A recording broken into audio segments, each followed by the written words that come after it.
Game number 1, Infernal Shrines. We have another best of 5 in front of us, everybody. It's Playday number 11 at the Masters Clash. And it is a 30k against Inting for Ruby. Alright, let's get ready for some action. This is, of course, the second part of the season. Therefore, the teams have already played once before in the first part. And, well, back then, it was a 3-0 victory for 30k. And since then, things have changed a little bit in the sense that 30k has stepped up their game even further and is now the number 1 in the standings. They surpassed the Hardos, and they are of course going to try to hold on to that position. Not going to be easy. The Hardos had a very, very good season so far, but at this point it's 30k that's all the way up at the top. The Hardos take second place, and the Donuts are third. For Inting for Ruby, nothing has really changed. They're still the team that is in 8th place.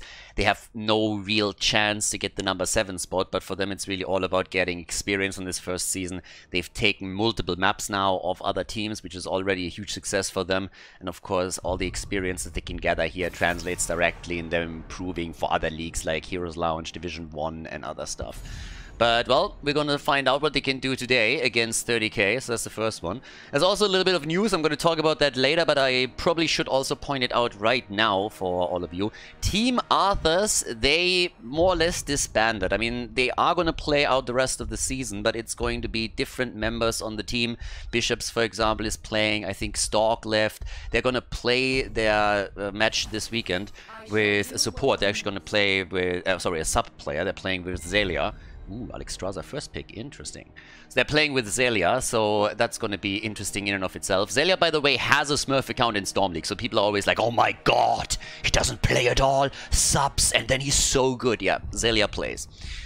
Might not put the same amount of time in that he did back in the days of HGC, but he still plays Heroes of the Storm to an extent, and he's going to sub in today for Team Arthurs. They renamed themselves a little bit, so we're going to call them Team Ash. Again, Arthur's Stroidrum, the abbreviation is Ash anyways, we never really used it. But, yeah, anyways, in this first game, you can already tell that 30k is coming into this match, and they're saying, guys, we're gonna have some fun here.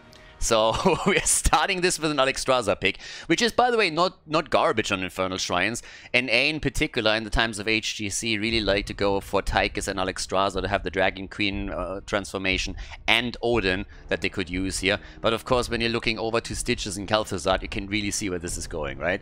So, this is... they are definitely starting to make this a little bit fun here. The Artanis ban comes in. Now, most of the teams do that a little bit later when they already have a 1 or 2-0 lead. But again, we're seeing the number 1 position fighting the number 8. So we can expect some out-of-the-box thinking when it comes to picks. This is not really going to be meta or anything, so don't get too excited. But at least for the games at hand, it should be fun. The risk that you, of course, run when you do that is that your opponent punishes you for that and takes you down. So that's the risk that you take when you're going for picks that are out there, like Khaldor, for example. Khaldor's biggest problem is that the boy just doesn't have any hit points. If you can keep him alive, then he is a good addition and he can get quite some damage in once that the quest is completed, which is also one of the downsides of playing him. But he is incredibly squishy. Now our boy Illidan, on the other hand, that just got picked, we have seen him a little bit more recently, and he had quite the impact. So if the opponent doesn't stack stuns that they can use to keep Illidan at bay or pull him off through Brightwing, then Illidan can be a huge threat once that the map opens up a little bit. Zarya is now coming through too, so it's a pretty solid setup. It's a pretty aggressive one as well. Not really a lot of follow-up for Stitch's hook, but outside of that, I mean, again, we got Khaldor out, but outside of that, they're not looking for this insta-gip combo. Now, last pick for Nox. What do we get? Brightwing.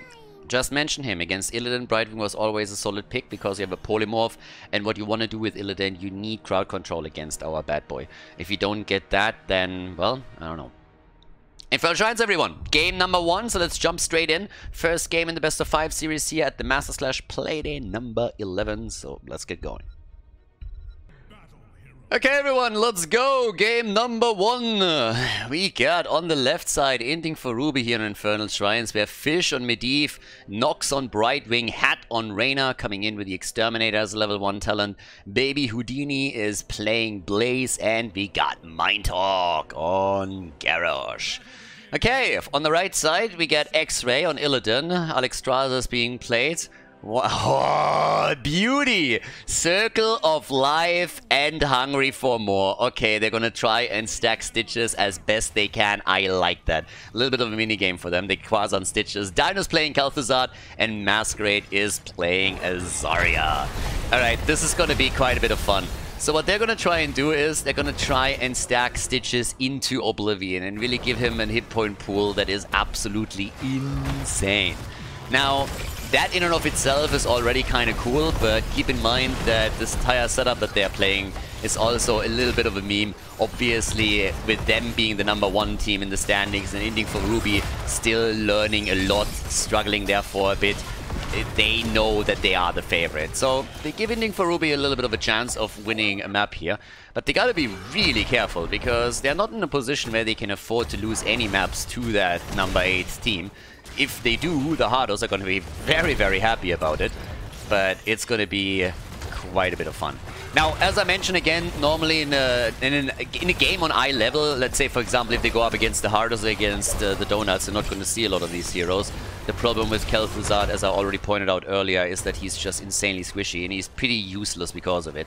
Which is kind of sad, because the hero is cool, and you can actually have quite the impact. The problem is just simply that with the low hit point pool that he has, whenever there's a coordinated attack against him, he just dies. So against other teams, you won't be able to get away with this. Against a team like Inting for Ruby, you have a better chance to make that work. And we're gonna see if he has the impact that we are talking about. Especially since he is already stacking towards his baseline quest, and that's the most important thing. You need to complete that to have a really nice damage output. Now, Medivh is already on 16 stacks, so that's pretty decent too. Fisher started off well with that. And this is something that we also criticized a little bit at the beginning of the season. So some people probably hear me talking every single time that they're playing about Inting for Ruby like learning, right? And I guess at this point, a couple of you are listening to this and they're saying like, oh, Khaldor, just stop the bullshit.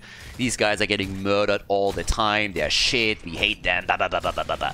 And first of all, that makes you a little bit of a douche if you're one of those guys. But at the same time, I've been criticizing for a long time that they're not playing Medivh at all, and that they are not really having a Medivh player, which always resulted in them having to adjust their draft.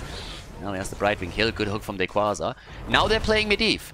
Now, it might not be the immediate best Medivh performance that we're ever going to see from them, but you might have realized that Fish is playing Medivh, so that's another one. So they're shifting things around a little bit. We currently have Baby Houdini still on the side lane, playing this one out, but Mindtalk is currently playing Garrosh. So these guys are still trying things a little bit, they're adjusting slightly. They know, of course, that in a match against 30k, their chances of winning this one are pretty low. They can maybe get, I don't know, a map win, but that's about it. So they're testing things a bit. They're using that as high-level scrims. They are now having one of their players on Medivh to try and see, hey, can we play with that? Is that a style that we can make work for us? And if they manage to do that, then in the future, Medivh is going to be a potential pick for them. And that means other teams have to be very careful around picks like Diablo, for example, so that a Leyline into Apocalypse combination could be played out. And if they are a little bit flexible on the way that they are just like running their front line, that would also have quite the impact here. So just a couple of things to really point out here as we're heading into all of this. Now, then again, when we talk about the setup for the red team, I want to highlight once more the synergy between the level 1 talents that we have between Alexstrasza and between Stitches. Now, Alexstrasza, as I pointed out, is really not bad on this map. And the main reason for that is simply that she has the Dragon Queen and can control a shrine. You heard me talk about Tychus, for example, a lot. With his Odin that he can pop every single time that they're on the shrine. Rule of thumb is if you have around 20 stacks and then you pop Odin, it allows you to lock that objective in quite nicely. Alexstrasza functions very similarly with her trade, so the Dragon Queen transformation is insanely powerful for that very reason. But one of the main purposes why they are also picking Alexstrasza here is the level 1. And as you can see here, once that you collect the regeneration globes, every single time that you use it, you create a new regeneration globe. And for Stitches, that is fucking insane. Because Stitches is getting now extra 30 HP every single time he picks one up, and also there's a bit of a quest attached to it too, so he can increase his movement speed up to 20% if he had 60 of those, but you can see him at 11 already, and that is pretty good, and that's without the level 1 of Alexstrasza even playing a role. So as the game continues, his hit point pool is gonna be crazy. And we've seen Stitches with 13, 14,000 HP in the late game. And as you can imagine, for the opponent, that's nearly impossible to take him down unless they have any kind of percentage-based attacks. And yeah, it's pretty rough. We have more stacking into the late game as well. So Illidan is going for the Unending Hatred, as you can see from X-Ray. So everything here is really designed to make the late game an absolute nightmare for Inting for Ruby. So the longer the game goes, the better for 30k. So them giving up the first objective isn't really a big deal for them. They want to go into the late game anyways. And Inting for Ruby, they gotta figure that out. They gotta look at this and they gotta say, hey guys, we need to really push this as fast as we can. We don't have to just completely YOLO on the core or anything, but we really need to try and take a bit of a lead and push the agenda, or we're going to be in real trouble once we're hitting the 20-25 minute mark. And, well, we'll see if they can pull that off. It's not going to be easy, but either way, they're looking for the kill against Masquerade, but they can't get him. Instead, Hat went a bit too deep. Nice shield for Medivh. Oh, the save! Nice! Good job by Mindtalk here. I like it. Good stuff, good stuff, good stuff. Yeah, Alexstrasza, she's on 12 stacks as soon as she's going to be done with this. By the way, there's a lot of quests that are nearly completed. Illidan is nearly done with the Unending Hatred. He's of course going to stack that even further afterwards. At the same time, we're now also looking at Medivh, who's only 2 stacks short of making this happen. And Stitches has the first quest reward, so he's now 5% faster than he normally would be. Has a lot of good stacking happening at this point. Yeah, Medivh just needs one more. That's the moment when you don't want to die, right? When you're a bit scared that you're gonna go down. But anyways, portal's already set up. Fish is looking for the opportunity to get a stack in, but is also showing a bit of patience here. Especially against the Stitches hook, you gotta be careful. Sees the hook come out and immediately drops down. That was actually really smart. So he was waiting for the hook, and it was a bit of a blind hook from Rayquaza. But as long as Stitches still had the hook up, he didn't go for it, because he knew if the hook hits him, then there's a chance that he gets insta-killed. And so he waited the hook out, then he used it. Well done, completes the quest, and now he can play a little bit more aggressive. Alexstrasza completes the quest, and there we go. It's time for more globes for Stitches. Oh god, this is gonna be insane. Already, Stitches has an extra 600 HP, which is kind of crazy to begin with. Ooh, there's a quick kill. Yeah, Medivh, quest completed, time to feed, baby. So he goes down, they're going for Mind Talk, they're trying to get another hit too. Not so much. Hat gets attacked and should be able to make it out. Brightwing is also being hit here by Khaldor. Mind Talk dodges out. Another globe for Stitches. He's at 23 stacks, and Alexstrasza is just throwing him globes all the time. Brightwing is dead. A counter kill attempt. Yeah, and there it is. Hat is at least able to take her down. Mind Talk still being attacked, but he turns it around against Masquerade. Obviously, the red team is YOLOing it a little bit too much, and Masquerade is going to pay the price for it. Zarya is down, but the level 10 abilities are ready for the blue team and the red team. So both of them have it now. We already get the life binder here. Stitches is by now at 25 stacks. Yeah, it's gonna be crazy. We're gonna look at an enormous amount of stacks for him. I wouldn't really be surprised if that would be a new record for high-level play that we're seeing as this continues. I don't think that we have seen on the high level the combination between Alexstrasza yet. There's the Gorge. They go a little bit for a kidnap combo, and they're dropping him into a corner. Mind Talk is there for the save, and he makes it out. Damn, nicely done. The Inting for Ruby. Did you guys see that? Mind Talk for the save, and then Medivh to the rescue, keeping everybody in play here. Great job by them. So now we have everybody just moving around once more. Here comes the attack. They're trying to go for Fish. Medivh in trouble. Illidan following them hard. There's the flip, and Illidan has to meta out of it. Baby Houdini also gets attacked on the right side, and he's about to fall. That thing is all over the place. The quest for Khaldor is completed, and there it is, another big hit. Rayquaza is playing his minigame, picks up another globe, and is now sitting at 30 stacks, which also means that he has a 10% movement speed advantage. Going for Stitches is not going to be the way to success. They need I have no idea how... Look at Tequaza, he doesn't give a shit. There's another globe for him, thanks to Alexstrasza. He's at 34 stacks already. It's nuts. It's honestly nuts. They're not gonna kill Stitches. It's just not happening. As the game continues, his hit point pool is going to be absolutely bananas. 35 stacks for him. Guys, he's already sitting at 1,000. Oh my god, the jump on the Punisher. And the death of Garrosh. Damn, son. Yeah, this is a bit crazy. 4 to 6 kills. 13 is on the board, and they're already doing great here. Illidan isn't even in this fight. He's at the top lane still, pressuring this out even further. And yeah, this is just nuts. At the bottom of the map, granted, there's a little bit of a double push happening, so that fort is going to suffer some damage, but the main action is still up here. Another hook attempt failed this time. Stitches is looking at 1,200 extra hit points already as he's slowly getting towards 40 stacks. Keep in mind, he's going to top out on 60 when it comes to his movement speed quest reward. But X-Ray has now also taken down one of the fort's top sides, so that's 2 forts eliminated, and the one at the bottom of the map has also taken a lot of damage. 13 talents are ready for the teams. And, well, here we go. More stacks for Stitches. Yeah, the damage output, 25,000 for Zarya at this point. We also have 25k for Jimmy, the top damage dealer for Inting for Ruby, on this first map of the best of 5. And they're being super aggressive right now. With Tequaza just YOLOing out a couple of prediction hooks, trying to see if he can get a hit here.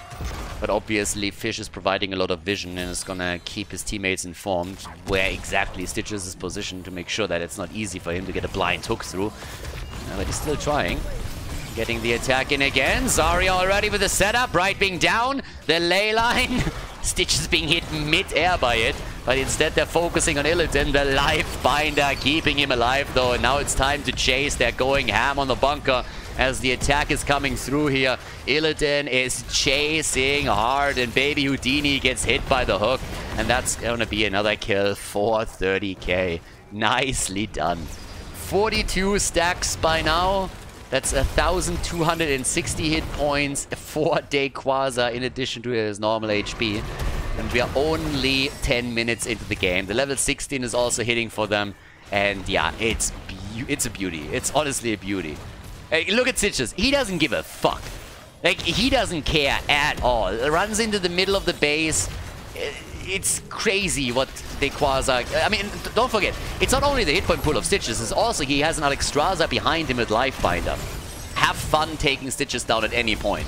And now, of course, they can bully hard. They can just simply dive keeps, dive forts. Illidan's jumping in. They're killing Brightwing. They killed Jimmy. They're going for a quick one. I told you that the late game is going to be a problem, but if you stack this heavily and you're so aggressive, you're never even hitting the late game because you're going to win the game before that's even a thing. The keep in the middle is already down. And despite the fact that Illidan just died, they also got a counter kill against Blaze, and they're looking for more here. Stitches is nearly at 50 stacks. Alexstrasza is really providing a lot. Yeah, and that's going to be 50. So he has 15% extra movement speed as is already, and he's looking at 1,500 extra HP, which is just crazy in and of itself. And another Gorge and another kill. That's the end of Garrosh. Yeah, they're just continuing the party. They're pretty much setting up camp in the opponent's base here and doing their thing. Yeah, and I honestly, the one thing that I regret a little bit is that this game seems like it's going to be over soon, TM. Because if that's a 20-minute game, I really want to see where Stitches would end up in regards to the hit point pool. But that's the power of playing Alexstrasza with Stitches. Now, is that necessarily something that you're going to see on the high-level play? Probably not. It's still kind of funny. It's still kind of cool. And now that he's also looking at the 20% extra movement speed once that he completes the 60 stacks, you can imagine how annoying it must be to go up against that powerhouse. And the entire attack focuses now on other heroes as well, because they know perfectly that they can't do anything here. Here comes the Dragon Queen as they're trying to go for the next play. In comes another hook. Nicely done. Even popping the ult as they're looking for a kill. The problem is that Baby Houdini is insanely low. But they're getting chased out of the base, at least for now. Stitches gets flipped in again. Guess who doesn't give a fuck? It's Stitches. He just goes for the hook. They kill Medivh, they kill Brightwing, but Alexstrasza has died, and that slows down the heals and, of course, the globes too. Doesn't change the fact that Blaze gets also murdered. But that's... Oh, the hook hits hard! Oh, damn. And by the way, Illidan took the Punisher. I know. The main fight is still over here. But yeah, Punisher is taken. And Stitches is at 60. Congratulations. 20% movement speed. It's completed. He stacks more, as you can see. And that's nearly 2,000 extra hit points that he has right now. He might get to that point. It's fucking incredible. So, yeah. He's never gonna die. It's impossible to kill that boy at this point. Now they're gonna go for core here. Obviously, it has already lost its shield. But that, ladies and gentlemen, is game number 1. So a little bit of an unorthodox build out of 30k for the reasons mentioned during the draft. But at the same time, it also shows that you can get away with quite a bit of stuff here. Illidan is dead again. Report incoming. X-ray feeding once again. Ah, look at that. Dino is also dying. I can tell you who's the only one that's not gonna die, and that is Stitches. Look at him. Ah, well, maybe now. Oh, no! He killed him! Oh, the core. He goes for the Devour. There's the Life Finder back to full HP, baby! Have fun dealing with him. Stitches doesn't give a fuck. 67 stacks, and our big boy is ending the game. GG and well played as 30k locks in the lead in the best of 5 series. Before we head into game number 2, make sure that you subscribe to the channel if you haven't done it yet so you don't miss out on any future content here on Khaldor TV. Game number 2, good start for 30k. Again, a bit of an unorthodox setup. I would expect that we're going to see also a bit of out-of-the-box thinking heading into Dragonshire, our second map.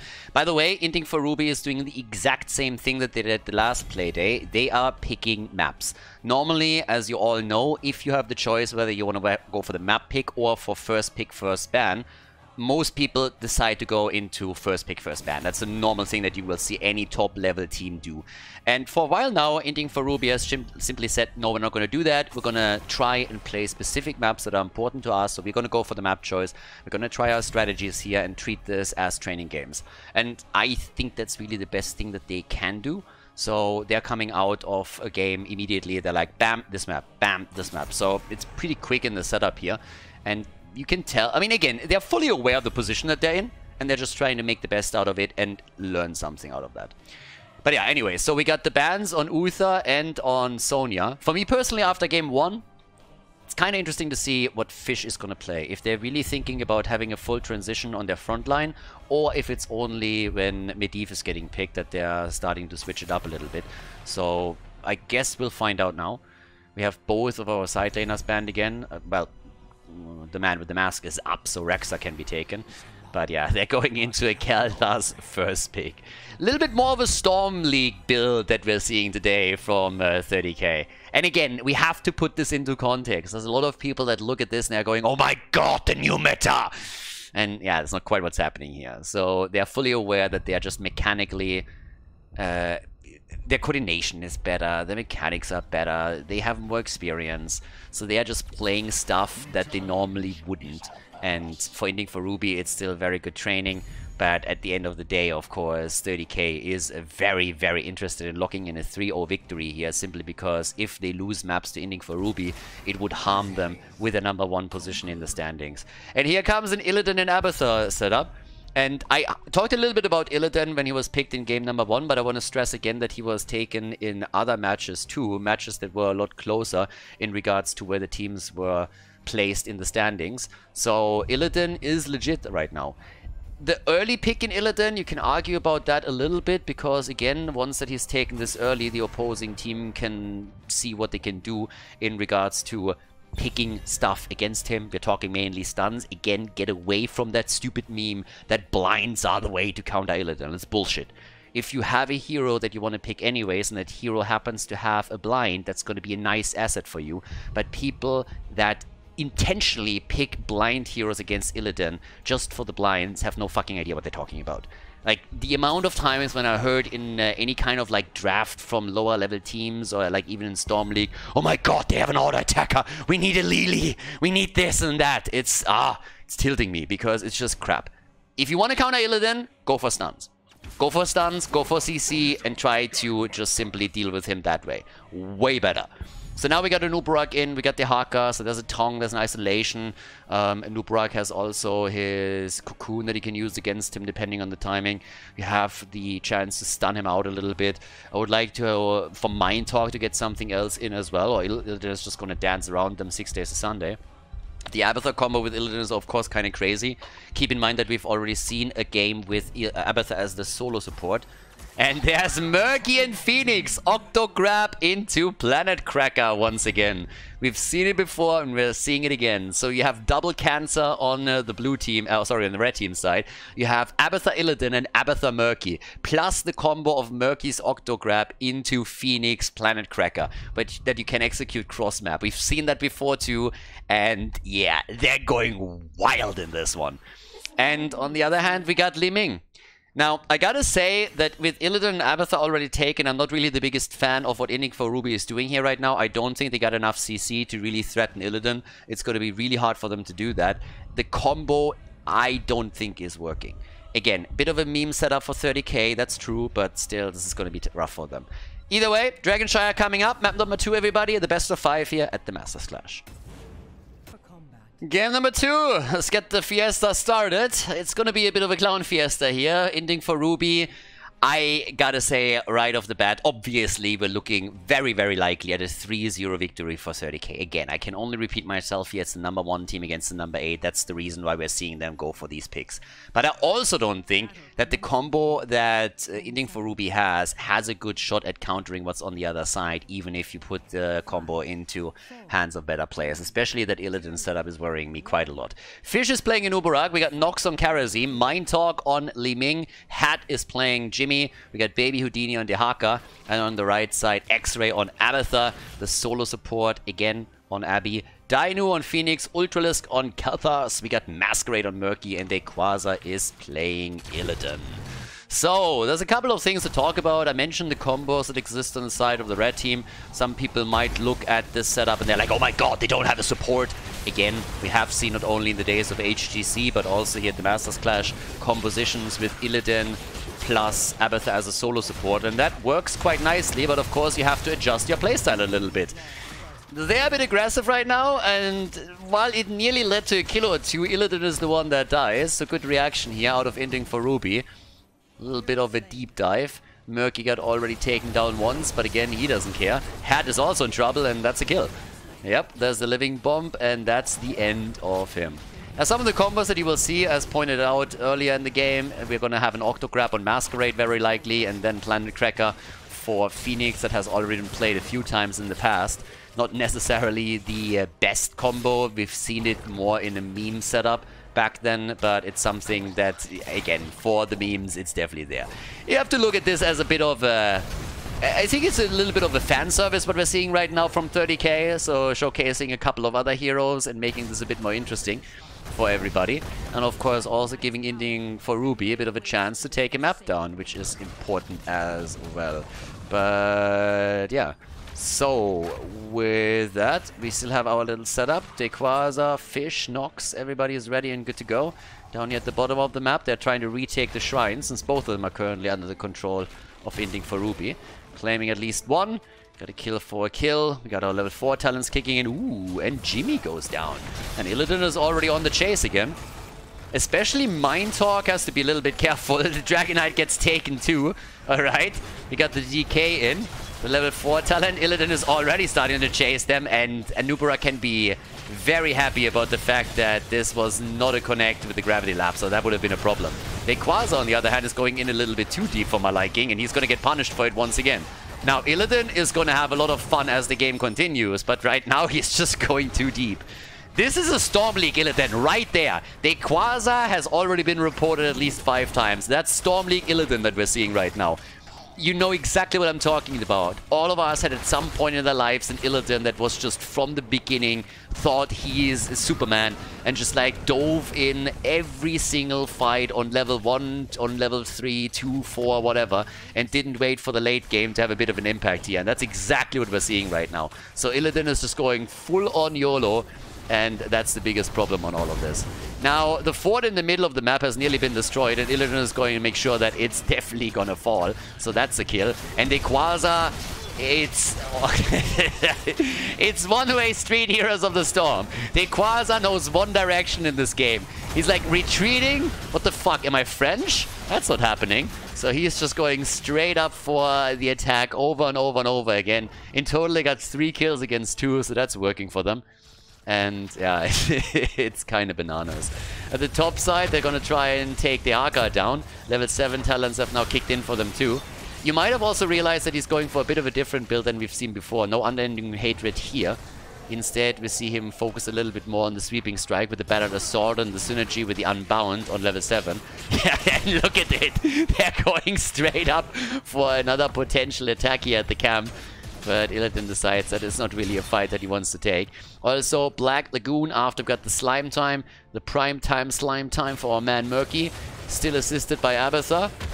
And, well, off we go. Dehaka, woo, he's down. So that's a quick kill.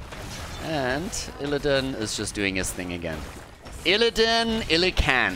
Yeah, he definitely can. He can wreck them all day long. You gotta feel a little bit bad for Inting for Ruby, but again, if they wanna at some point be in a position where they can play with the big boys, then they need to deal with stuff like this. And need to learn how to take care of all of that. So for them, still good experience. But of course, they're suffering a lot. They're trying to set up a push at the bot lane, apparently, with the camp that they're taking there. They're trying to just steal the camps away as much as possible. But they are suffering a lot on structures. They lost the fort in the middle. They're losing the fort at the top. They're not even dealing with this. It's a 1-level lead right now for the red team. And they are just dominating. Now, the camp is at least stolen away, so Kelthas is the one that is sitting at the bot lane trying to deal with the mercenary camps. But Illidan and his boys, they're now going straight back down to the bot lane. And keep in mind that the level 10 synergies that I pointed out earlier are soon going to kick in too. They're only half a level away from level 10, so the heroics are going to be a thing very soon. Dequaza. Just no fucks given. He's like, I'll get the camp, but they're right there, I don't care. No, he's not able to take it, but still.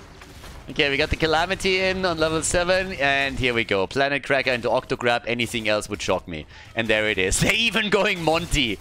They're going Monty in this one as well. Yeah, not really a solid pick. Again, the only region where you're going to see a little bit of the monstrosity is North America, and that's a meme in and of itself in a lot of instances. Murky picks the Dragonite, so little Murky, very big. Monty is pushing the top lane in the meantime, and Dragonite is moving through the middle. I mean, that minimap is just a total disaster.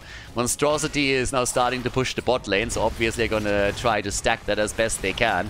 And while the Dragonite is occupying all of the defenders in the middle of the map, the rest of the team is now rotated down to the bottom to do their thing there. Once that Murky is out of the Dragonite, we're probably going to see the first Octograb setup. And I like it. They adjust at least for that. They go straight into the palm on Karazim, so that once the Octograb is dropped, you can play around it a little bit. I mean, let's not forget that if you're actually playing Karazim and you have your level 16, you have a triple cleanse, so that's kind of important too. It's something that we need to point out here. Not that 30k really cared about it, but, well, there's just that. Down here, Illidan in trouble, but he survives. They kill Karazim, they kill Jimmy, and Mindtalk has already realized that the Liming flank was a little bit of a weird one. There we go, Octograb into brrrr, and the Haka didn't give a shit. Instead, it was Phoenix that was taken down. Mindtalk! And he goes... I can't get the second kill. But I like it. Laser goes brrr, the Haka just burrows. Not the target that you really want to go for. But yeah, at least gonna try to set it up. 17,000 damage for Phoenix. He's the top damage dealer in the game right now. And we got 10,000 on Li Ming as well. So yeah, so far so good. Already we got the drag against Murky nearly. But yeah, 0 deaths on the Noobrag, by the way. I'm pretty sure that will change as it continues. But we're gonna have a little bit of... oh yeah, Murky's already dead. Illidan! Illidan! Oh, he dodged out on the isolation and now it turns. Kelthas with the damage. Palm had not been used yet. Again, I'm pretty sure they're gonna try and reserve the Palm for whenever we see the combo with the Octograb and the laser. So far, that hasn't really been the case. The one time that they tried to kill someone, it was the Haka, and he just burrowed out of it. But now we're looking, of course, at another kill against Li Ming, so she gets taken down. I'm pretty sure this is one of those games where we're not gonna see the glass cannon. That would be a death wish. Nice drag! But the Quasar, he has his ult up. Worst case is he simply jumps out. So, yeah, that shouldn't really be a problem. I'll try and go for the attack here once again. The Quasar is a little bit low. Careful, baby. Needs to be really, really cautious here. Gets attacked again. Murky is dead, and Illidan just jumps out with the Metamorphosis. We have every single fort by now destroyed. At the bottom of the map, Kalthus is going to try and take the shrine. I mean, he's not going to try, he's going to do it. And at the top, Illidan is trying to do the same thing, so they're hoping for another Dragon Knight, but I don't really think that they can sneak this one in as easily as they did the ones before. Now we have 5 kills to 7, so should point that out too. It's getting a little bit better there. The top fight. Yeah, Illidan doesn't respect the 1 versus 1, baby. You can try and buy yourself a little bit more time, but once that Abathar is helping out, it's just going to be a 2v1. And he gets out, at least for a second, and then Illidan dies. Down here, the attack against Jimmy is successful, even with the Phoenix being committed. So that one's out. And they're still trying to go for the next potential kill with Nox and Minddog both being low. Brrr. Laser is not able to kill anything, but they got close. They nearly dropped Minddog here. And by now it's another Dragon Knight. Masquerade is coming straight up in for it. The Dragon Knight. Murky is happy. Only 8 stacks on the level 4, by the way. Yeah, but they're nearly getting level 16. So there's that. Yeah, Abathar is still committing towards the top. And we get the 6th sense here. Okay.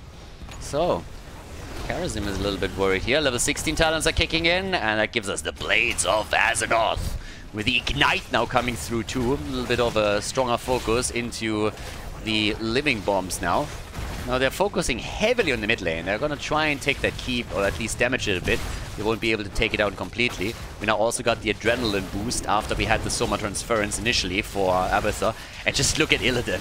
He gets the kill against Li Ming with the help of Abathar. The two of them are just such an annoying duo. I mean, Murky and Abathar are also a pain in the ass, but if you have an Illidan just chasing you, and they're lacking a little bit of CC. They got some, don't get me wrong. It's not like you have nothing.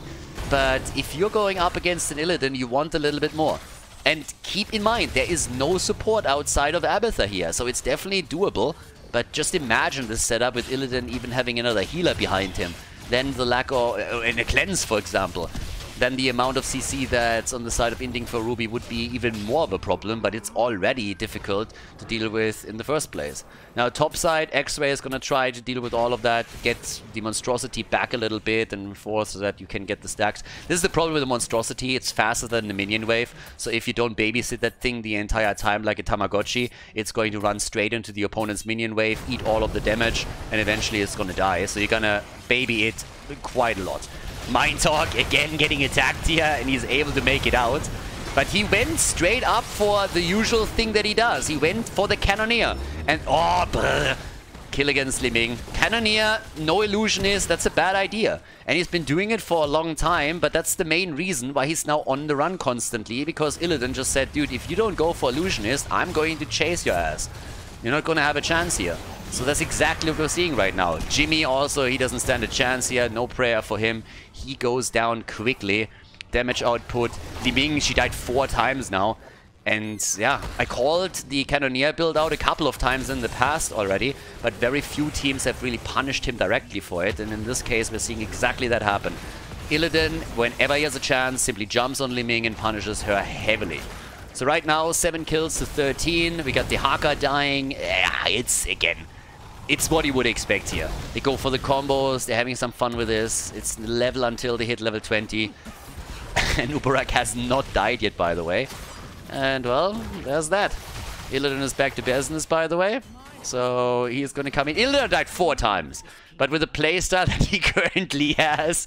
I mean, Illidan's playstyle can be summed up in one word. It's YOLO! And, yeah... Actually, he's living more than once, so that's a good thing about it. Yeah, he's just going straight up in every single fight whenever he can. Abyssar even taking the top now. So he's far out on the map. Nobody wants to go for the Dragonite at this point. Illidan gets chased again at the bottom of the map and he's just trying to escape. And runs straight to Dino. And Dino's like, dude, stay the fuck away from me. I'm taking a camp. And he's just like, nope, you gotta help me. But, well, there's nobody. Here comes the attack. And then we're trying to get the Dragonite with Abyssar. Abyssar couldn't get it. But here comes the kill against Li Ming. No Cannoneer. Ooh. Brrr. Okay, there was the Octograph and the laser show. So 2 down, and I think this is finally the end of the fish.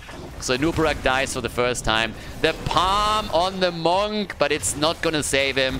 He is dying regardless. Up at the top, the camp and Monty, they've taken down the keep, and the one in the mid lane doesn't look good either. So this is gonna be another push for Core as the team is gonna try and end the game here at the 14-15 minute mark.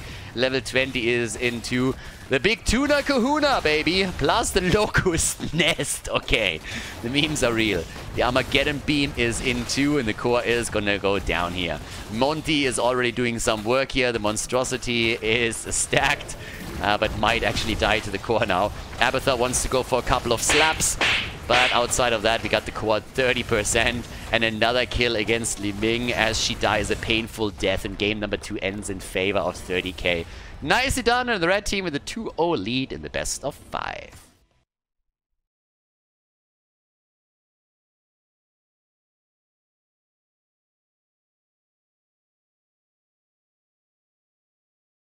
Game number 3, Sky Temple. This time they didn't go for first pick, first ban. They actually decided that they... sorry, they did go for first pick, first ban. They decided that they leave the map choice up to 30k, and 30k went for Sky Temple, which is a map where you can see a lot of shenanigans. I mean, at this point, we're obviously looking at crazy comps. So you can play some Moro Abathar here, you can play the Vikings here. People have been asking for Cho'Gall. I'm not quite sure if we're going to get the big boy, but I'm pretty sure this is not going to be a standard composition that 30k is playing at this point. And again, with all of the weird combos that are coming out, there is a chance that Inting for Ruby has a shot of winning a map, but they really need to adjust. And something they got to learn too, so that's just what it is. But as you can see right now, there we got Sonya, she gets banned. Also, the quick ban on Hogger. The 2 offlaners are dominating the meta right now, so that doesn't come as a surprise. We've been talking about them for weeks now. Uther normally banned against the blue team too. I mean, generally speaking, Uther is banned a lot, but against the blue team even more so, simply because Fish locks it in whenever he has an opportunity to do that. So there's that. But yeah, let's see what we're gonna get. Brightwing gets banned, okay. So they're a little bit afraid apparently of some kind of triple global comp or anything on those lines. And Lucio is also eliminated. That leaves us a lot of things to play around with, though. Again, Vikings are up, Abathar, Sumuro, Illidan can still be played here. A lot of stuff. For a while, I was also thinking if they're trying to go maybe for a good old backdoor composition, but nope. Instead, we're getting Thrall and Alarak right away. Alarak is, of course, already a fun one too. But I'm a little bit curious where that leads. If they go... I mean, again, this isn't really a draft where you can look at it and it's like, okay, this hero would make sense. They're probably going to pick this. No, at this point, I have no fucking idea what they're going to pick. They could end up with 5 melees for all I know. But I pointed out again, they can't go too crazy. And with too crazy, I mean, you know, they can't just like meme and say like, 5 offlaners and no support. Because if they lose, it's bad for their standings. They want to take the #1 spot. And the Hardos are just waiting for them to make a mistake. So if they get carried away with the compositions that they're playing here, then they would get punished very, very quickly by a potential map loss. Now, on the bans, we have Sylvanas eliminated. We have Tyrael plus Diva. Could be another Judgment combo. We've seen Judgment quite a bit. Okay, there's the 5-man melee. Illidan, okay. How deep are they gonna go into the memes here? Triple melee frontline already. Full melee assassins at this point. Again, they can't really afford to lose a map. And the Lost Vikings. We kind of predicted the Vikings already. I am a little bit scared that they might have overplayed their hand a bit. Morales and Gul'dan are now both being taken. Is that a backdoor setup? Guys, they can backdoor with this. I was thinking that maybe it's 30k that tries to go for the backdoor, but instead, this is a backdoor opportunity for Inting for Ruby. And I'm not so sure if 30k really had that on their mind. So that is going to be... That's going to be a little bit rough. Last pick, Samuro. I called it Samuro, but again, the combo is crazy. They go for it. No support, no nothing. Can they pull it off, and can they also defend against the backdoor setup? We're going to find out. Sky Temple, everybody. Game number 3 in the best of 5. Let's make it happen. Game number 3. Guys, I don't know how to say this, but the draft that we're seeing for 30k is hot garbage.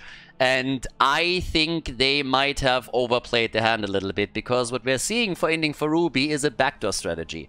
Now, sometimes you play that with a false stat, sometimes you play that with other elements. We can go over how you play that out in just another moment, but for now, let's introduce our players first. On the left side, we got the Fish on Tyrael, we got Mindtalk on Gul'dan, Hat on Reyna, Nox on Morales, and Baby Houdini is playing D.Va.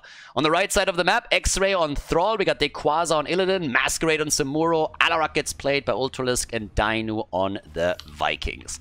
Now, there's very little to say about what 30k is playing here. As we said before, they are the favorites in the series by any means. They've been playing meme combos because they're just way better on their mechanics, on their understanding of the game in general, and of course also their coordination. I mean, again, these guys have way more experience than Inting for Ruby, so that's just natural. But what exactly is the composition that Inting for Ruby is playing right now?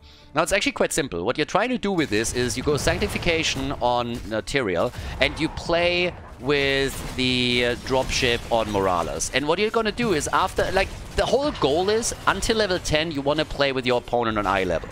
So you're trying to just stay on the same level as they are, and the goal is to then simply start backdooring. So once that level 10 hits, you put everybody into the medevac, and you fly over to the opponent's keep, and you just burn it away. You wait until the opponent moves in and tries to defend, then you drop the Sanctification, it gives you a little bit more time for the attack.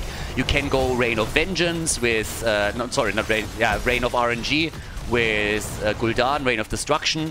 You can go with Jimmy's Hyperion, and D.Va can create a little bit of space. And the only goal that you have is you're flying in and you're trying to drop the keep. After that, it doesn't really matter if you die. If you can somehow make your way out of the area, that's great. But if you die, that doesn't really matter. The only thing that you have to do afterwards is at some point also take a fort down, which is normally pretty easy on Sky Temple, because the objective alone is going to eventually help you to take one apart. And from that point on, whenever your abilities are ready, you're just going to continue the backdoor.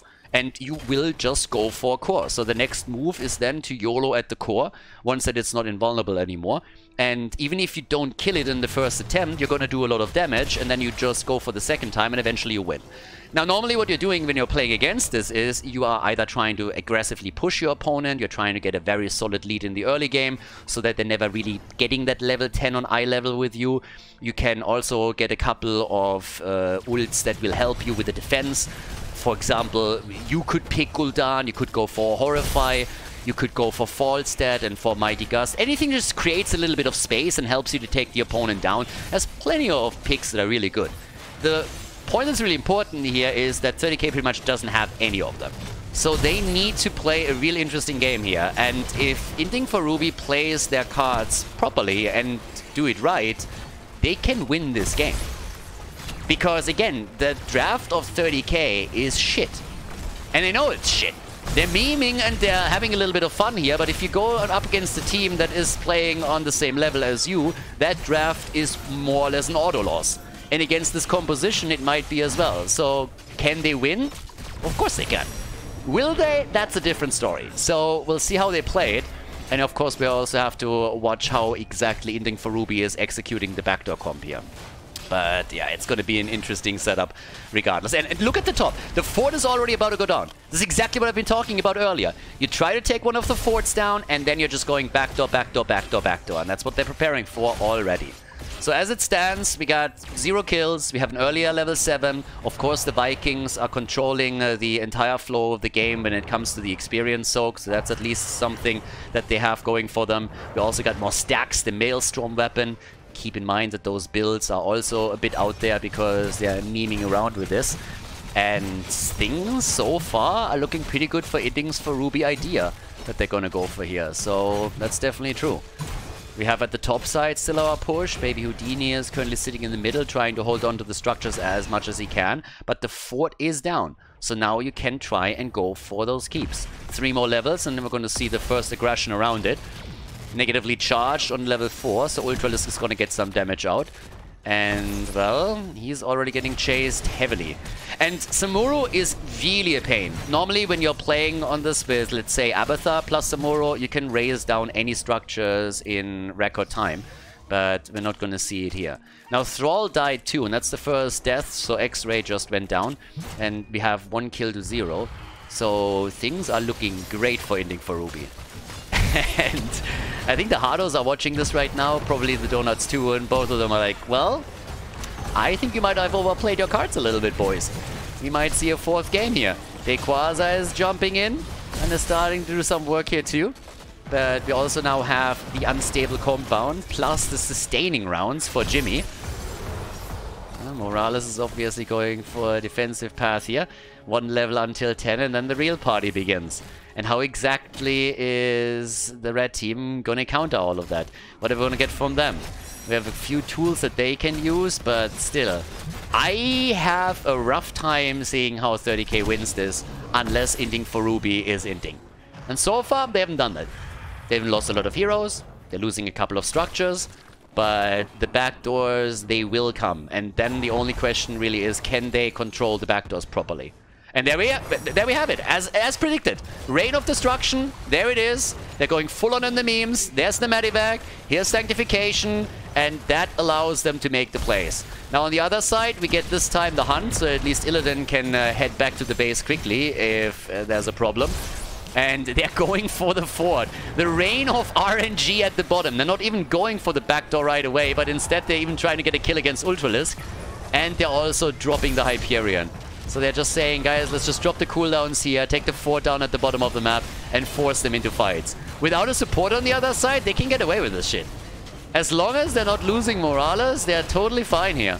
And look at Mindtalk. He's just simply draining Illidan, and Illidan is dead too. They get a kill against one of the Vikings, but the interesting part is that even without backdooring up to this point, and they always can backdoor, but even without doing it, they're already winning.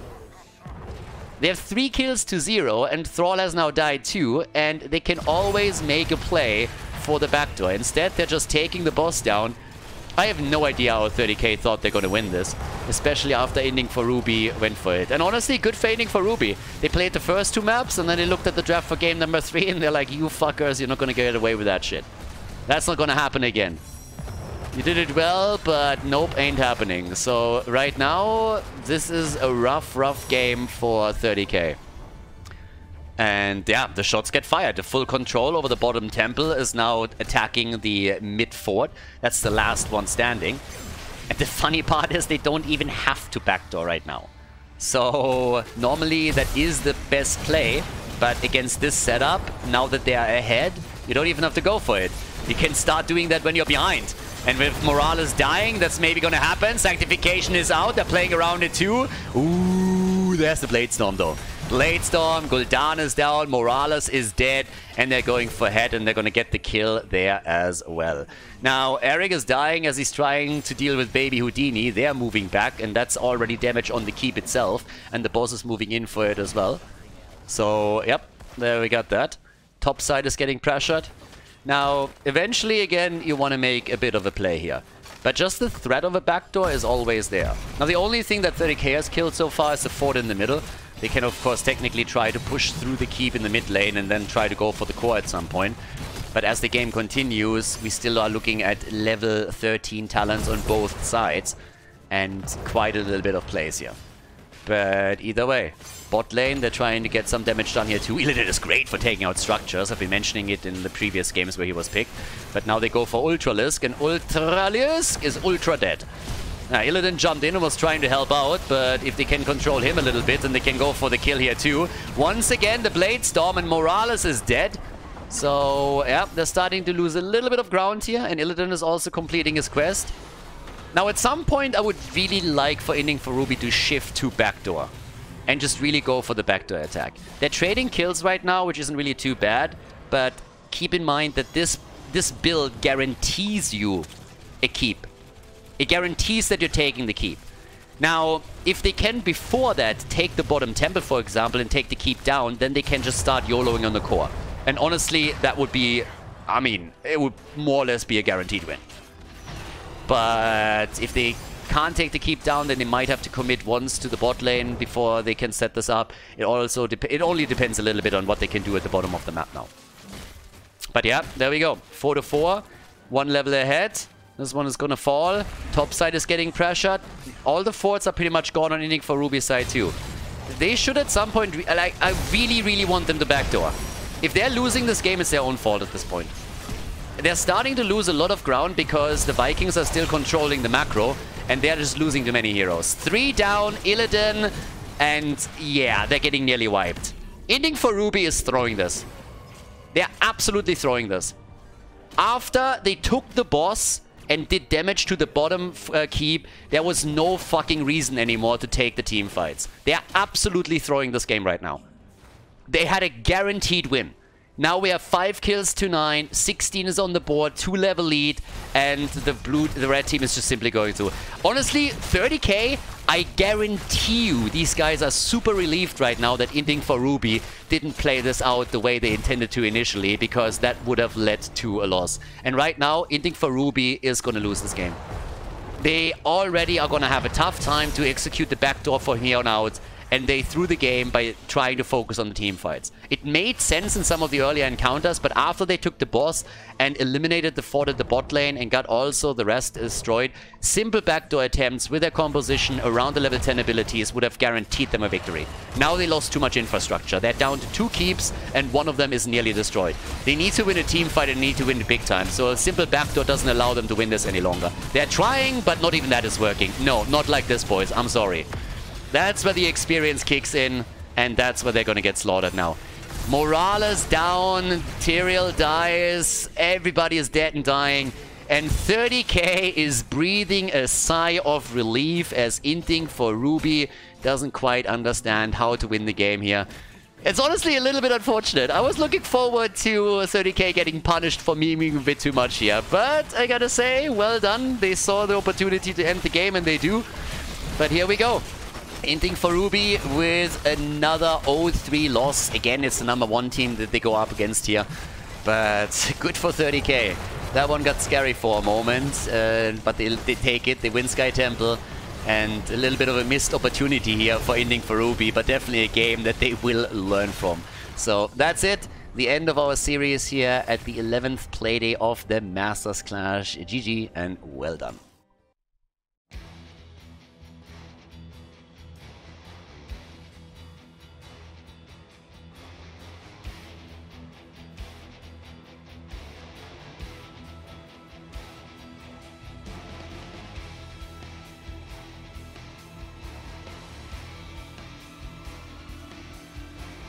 Thank you everybody for watching the video today. I hope that you enjoyed the show and the commentary. And keep in mind that the spoiler protection that is going to run for the rest of the video is made possible by all the support on patreon.com. So guys, if you want to support my work, if you want to help me start new projects and keep the spoiler protection in place, please consider heading over to patreon.com/Khaldor. There's also a link in the YouTube description, and check that out. Thanks in advance, and see you guys next time with more esports coverage here on Khaldor TV. Have a great day.